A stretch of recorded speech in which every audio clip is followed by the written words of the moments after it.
You're listening to the Love and Language podcast, where we inspire hearing parents of deaf children and remind you that as long as you're giving your child love and language, you're doing a great job. Hey, Beth. Hey, Christy. How are you doing? Oh, I'm okay. It's been obviously a little crazy around here. We apologize for the last 2 weeks. We were not able to do the podcast. My husband got shingles. It was very bad and like a varicella How's he, pneumonia situation. And yeah, how's he doing? he's doing a lot better now. Better? My husband also has blast trauma. So he has hearing loss and wears hearing aids because he's lost so much of his hearing from his I job. did not know that. Yep. And so the shingles that he has, it got into his right ear. So hopefully, I don't know, hopefully he doesn't Oh my get gosh. any more hearing loss on that side. So yeah, fun times. Well, I'm glad he's doing better. How are you? I just always have things going on. I don't know. Not enough time in the day, but all good things. Good. Good things is good to be busy with. I appreciate them so much more Yes. right now in this moment. And then when we went to record today, we're laughing because we couldn't get the audio to work. And we're like, it's so ironic that we're doing this podcast about hearing loss and we can't hear each other. Would love to be fluent at ASL to do an ASL podcast. That could be a goal of ours for sure. So today we are just going to talk a little bit about what's been going on with our kids because I know Beth had an appointment with Coop and it was his first one in I think 8 months or something like Eight that. months. Yeah. Yeah. We had to reschedule once or twice. So it was a little longer than that, 6 months. We're going to talk So, all about that because we mentioned this in earlier podcast how it feels like you're bringing an entirely different child to these appointments. So I can't wait to hear how we did in there. And then I'm going to talk about Charlotte's kindergarten IEP meeting that I had yesterday and some tech issues we're having with her cochlears. We got pretty far without them, but here we are. So Beth, I want to hear all about his appointment. Yeah. So, like I said, right now he's at the point where he's just going twice a year for the general like mapping check in, see how he's doing, make sure we don't need major changes. And we had to push that off a couple times due to various things. So it was a little longer than normal. So I guess the last time he was there would have been August, I think. And I don't even think I took him. I think Brandon actually took him to that appointment. So I hadn't seen our audiologist in literally a year. Like, Wow. it was weird. I wasn't at that appointment, obviously, so I don't recall the specifics of it. So it was just such a different experience taking in this like little boy compared to a toddler who was not putting full sentences together. And he, number one, he's just a ball of energy all the time. So waiting in the office is always fun. But yeah, once we got in there, our audiologist was like, I heard him in the waiting room and I just stood there and listened for a while because I knew that as soon as he got in here, it wasn't going to be like quite the same level of chatter, which is true. But yeah, we got in there and we sat down and just caught up a little bit. And then she started doing some of the booth testing where normally in the past, I go in with him into the little room where they do the testing just because he doesn't love like not seeing us or not knowing why he's in this like little room. And he just like marched in there this time all by himself and sat down at the table and stayed in there with her for like a solid half hour, 45 minutes, and just it did awesome. It was the first appointment that I left with her saying I have zero concerns. And that was like a really good feeling. Not that she was like always super concerned before, but it was like he was a little later to start putting big sentences together. And just your kids don't act the same at an audiology appointment as they do at home. So she never really got like the full scope of what we were seeing.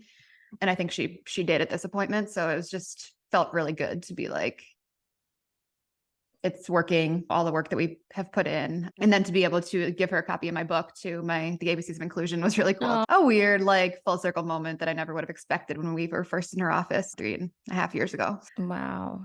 And so when he goes into the booth, how does he like to do his testing? Honestly, it just depends on the day, which is a very toddler thing. So this time she was working with him too on just some of the like labeling and sounds and stuff that we haven't been able to do before by pointing to pictures and having him like repeat things. And so that was different just because he's at that point now where he can do that. And then he's also at the point too where he knows the TV is going to go off to his right or his left during booth testing. So he's constantly like looking for both. So we have to get a little bit creative around that too, and make sure that he's actually responding to sounds instead of just like knowing that they're going to come on. Does he do like a listen and put something in a bucket or like a game like that? In the past, yes. Honestly, like I said, I wasn't in Oh, there yeah, this that's time. true. And the way that the room is set up, if I had been in a spot that I could see him, he could see me, and then he would get super distracted. I peeked in there once and he was like, Mom. Yeah. So I stayed out of the way, and I obviously couldn't really hear what was going on either because it's soundproofed. Yeah. I remember. I wish I had more insight. Yeah. Hey, that's like the best insight somebody needs to hear that one day your kid is going to march into the booth and you don't have to be in there. I haven't had that experience yet. I've still had to go in there with Charlotte, and it is like they're always more distracted when mom's in the room. And then I remember feeling, oh, wow, they're trusting me to go in there by myself with her and do the things because it used to be me and then an assistant that was helping and then just Mhm. Charlie, then it gets to just you. So to think about, I even feel encouraged that I don't have to go into that booth and feel the distractions. And so that'll be really nice. What was he like at his last appointment? I wasn't at the last one. Oh, So yeah. So that's the last yeah, appointment you back in went to, August. like, what was Oh, the last appointment you went to? How old was he and what was he like in it then? it would have been the beginning of 2022. I don't think I was at that August one. I have no recollection of it, and I'm pretty sure Brandon brought him. So it would have been like 6 months before that. So he would have been 2.5-ish. So at that point, he was saying a lot of words and pointing and saying and that kind of stuff, but he wasn't really like connecting big sentences. And then, especially when we would get to the audiologist, and he would not necessarily get shy, but just he knew he's always been one of those kids. He's Mhm. just stubborn. He knows he's supposed to do something, so he's not going to do it type of Yeah. thing. And so that's why I felt like a totally different kid, because now he's making these multi-word sentences with prepositions and like directions. And it's just, there's days where he says things and I'm just like, did that just come out of your mouth? When did this huge shift happen? And I feel like I'm always saying like, oh, in the last 2 to 3 months, things have really changed. But that just, when you start hitting that like uphill gain, it really feels like things are always building and changing. So Yeah. I'm sure when we go back in October, I'm going to be like, oh, he's totally different this time than he was that time. So I think the main thing for her to see was just that engagement and like being able to answer questions and ask questions. And I don't want to breeze over the fact that when he goes back in October, because for people listening who are just starting out, like these appointments do get spaced so much further. When is his birthday? September. September. So he's going to go through entire summer. He's going to go through all more holidays, start a whole new school year, have a Yeah. birthday. So many things happen between that appointment and your next one. I still remember that our last appointment was probably like August. We're trying to get rescheduled and being like, oh, okay, I'll see you next year. Like, okay, like happy Halloween, happy new Merry Christmas, happy New Year, happy Thanksgiving. It was wild. So, oh, that's awesome. When he tests in the booth, does Yeah. he still test as having any hearing loss, or is he like, does he test normal hearing levels? I was just so like amazed with him this last time that I did not ask all the questions that I usually ask. I know, just based off her saying she had no concerns, and in the past, like from his education team, he's doesn't qualify for a speech and language development delay at all. So as far as I know, he's responding to that full spectrum of sounds. She didn't say any differently. Normally she would point out if he wasn't. So I think the only thing she really mentioned was that his eardrum in his left ear wasn't moving quite as much as the other one, which he went through that phase a couple months ago where he like didn't want to wear them for a few weeks at a time. Not a Mhm. few weeks at a time, but it was harder to get him on and off. So she's like, possibly had an ear infection at that point. It's still just aftermath of that. So that's something too, I guess, to keep in mind, is like they're always looking at their actual ears too at these appointments, at least for us, which is nice. Yeah, it is nice. And then sometimes things do click together and come together like that. Oh, maybe that is the reason why X, Y, and Z were going on.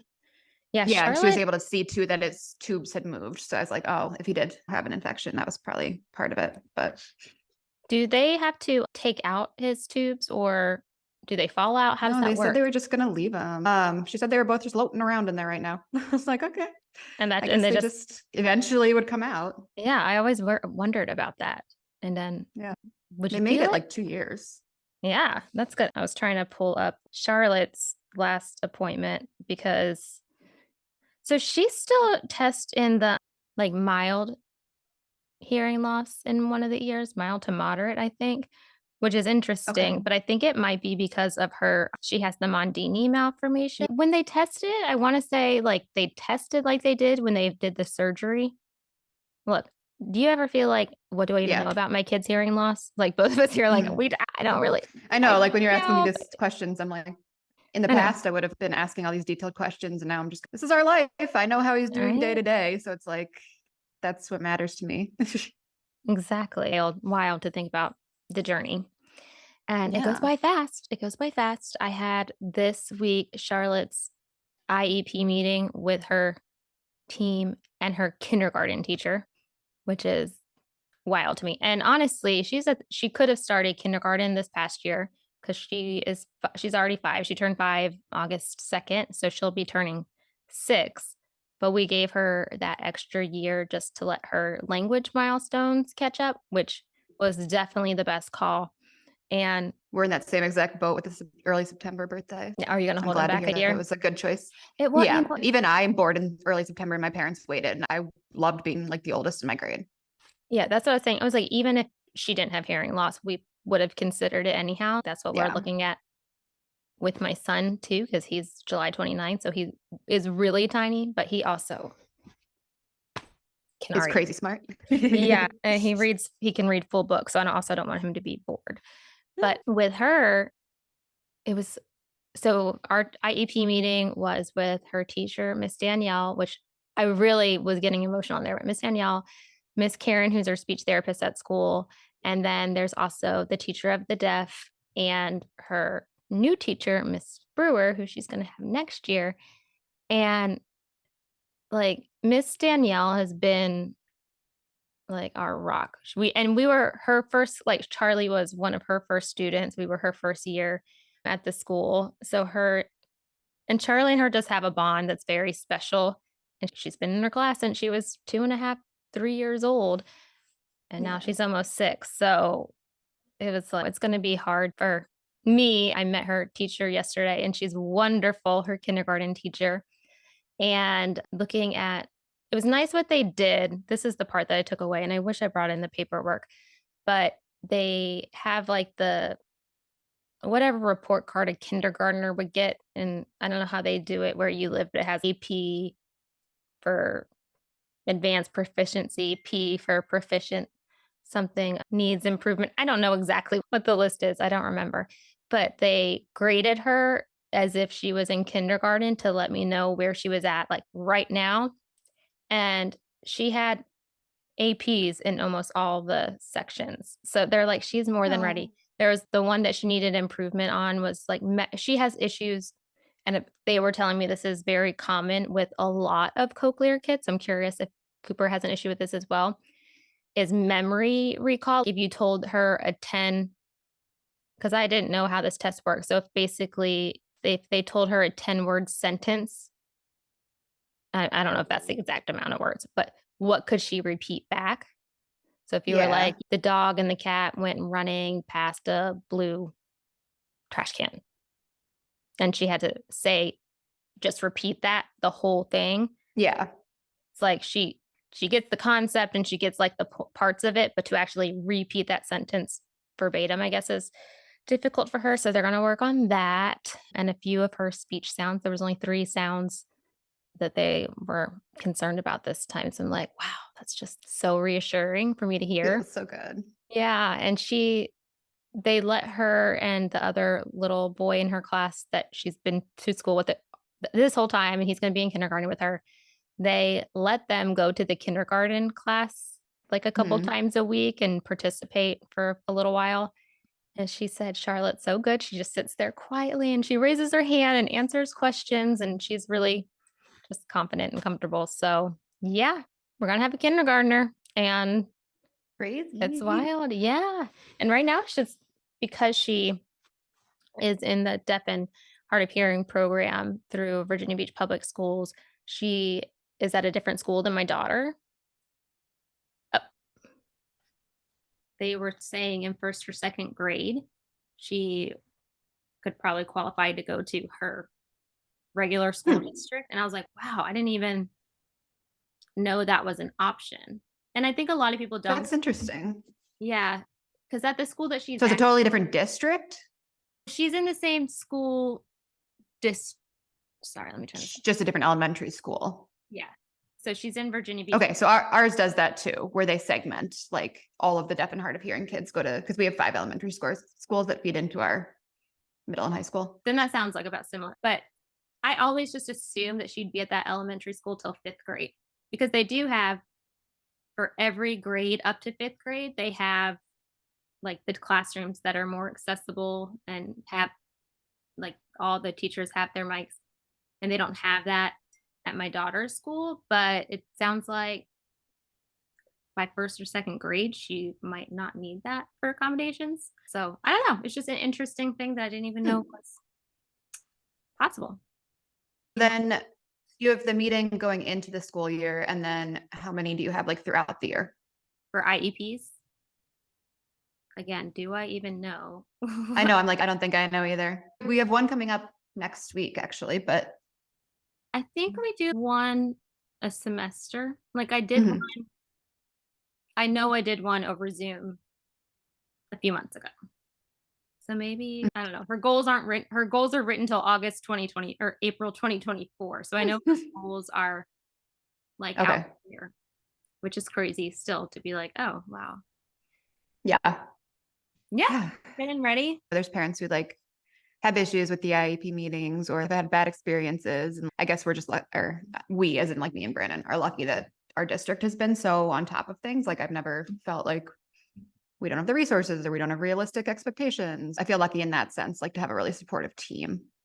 Yeah, I always thought that too, like the big deal with IEP meetings because I feel like maybe you only hear people share more about their bad experiences than with their I wouldn't even say Yeah. good experience, it's just a normal experience. I guess good, regular experience. But yeah, I thought the same thing. And maybe it's just because we do have the programs that we have, or maybe it's more of an issue when they get to middle school, or I can't wait to have people on that can help us. Like I when, don't know. I think we're both pretty involved parents too. So it's just the fact that we probably know yeah. what's going on and know what to expect and know what's realistic. Also, maybe it's very obvious they have cochlear implants. So like you have to, Yeah. Yeah.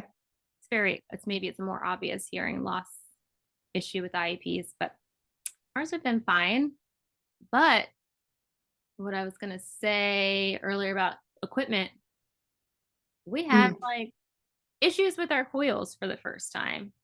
And no, have you ever had any equipment issues with Coopers? Yeah, but we also have so many coils and so many magnets and so many batteries. And so like I just swap them out upstairs. So did we, and I swapped out coils. It was not working. Well, like, we tried everything. I got nervous because her one ear was fine. And we couldn't think if we had to send back. We had to send back the Kanzos a couple of times for Yeah. replacement, and I think that was more I think they just get more moisture in them or battery. I don't know what the difference is, but we never really have issues with our N7s that aren't easily fixable. But Yeah. when you put it on, it was like you had to wiggle it into place. I'm thinking, is there something like if you wiggled it, Yeah. it turned green? I'm like, oh God, is this an internal thing or is this an equipment thing? Which in her I know 2 people who are just right ahead of us in our journey in her school, and both of them had to get revisions on one ear done when they were 5 and a half, so I was, like, Oh, paranoid. And she was hearing, like when she was a little bit younger, she was telling me she was hearing, like, a motorcycle sound, and I was like, "What the hell does that mean?" I get tinnitus, but I never hear, yeah. like, a motorcycle. And then recently she was telling me it sounds like a shh, like staticky. And I was like, that's so weird. If you're new to this journey with cochlear implants, you can plug them in and listen to see what they sound Yeah. like. And everything sounded great. And then I switched out the coils, it was still doing it. And so I called them and what? We called them. Did they have to send us a new one? God, all my times are running together right now. My husband ended up getting new coils again sent because then we were out of them after trying them, and this one worked and it hasn't been an issue, but I'm like, "What the heck?" So, it's just Do you guys not have a backup set of N7s? we have the Kanzos are our backup. Okay, okay. Do you have 2 We have N7s 2 sets of and a Kanzo? N7s. Okay, so We don't we have a Kansas. yeah, we when we did our options, we did the N7s and the Kanzos, so our backup is the Kanzos, and one of her Kanzos, the one that we would need, Yeah. isn't working.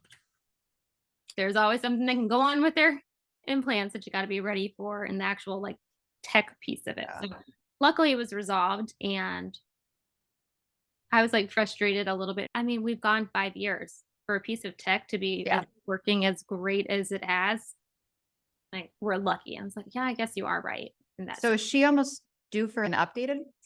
Yeah, so July, she can get the N8, which I'm excited about, so Cool. that's why I didn't stress it too much. Yeah. It's all fine now. I don't know what the deal was with our coils or what was going on, but just one of those things. But yeah, I can't wait for the N8. Do you know anybody who's had it? Yes, I know one parent of a kiddo who was just implanted, but I haven't been able to talk to her enough to really know Yeah, I'm the curious, difference there. like, how big the differences are and whatnot. So, yeah, I'll be excited for it. But today's gonna be a short one, guys, because I know Beth has to get going. Both of our lives are just like, "Blah." Yeah, it's crazy. It's actually crazy. We are going to be getting together to record our cochlear surgery series. Like, we're happy to be back. Thanks for being patient Yay. with us for the last couple of weeks. This is, again, Yes. we said this before, this is an act of love. We do this because we just really feel like it's something that other parents need and it's therapeutic. It's like therapy for us. So we were saying too to be able to have these conversations and talk about it. So we try our very best, but sometimes life. Life happens. Yep. As always, as long as you are giving your child love and language. You're doing a great job. Right. Bye, everybody.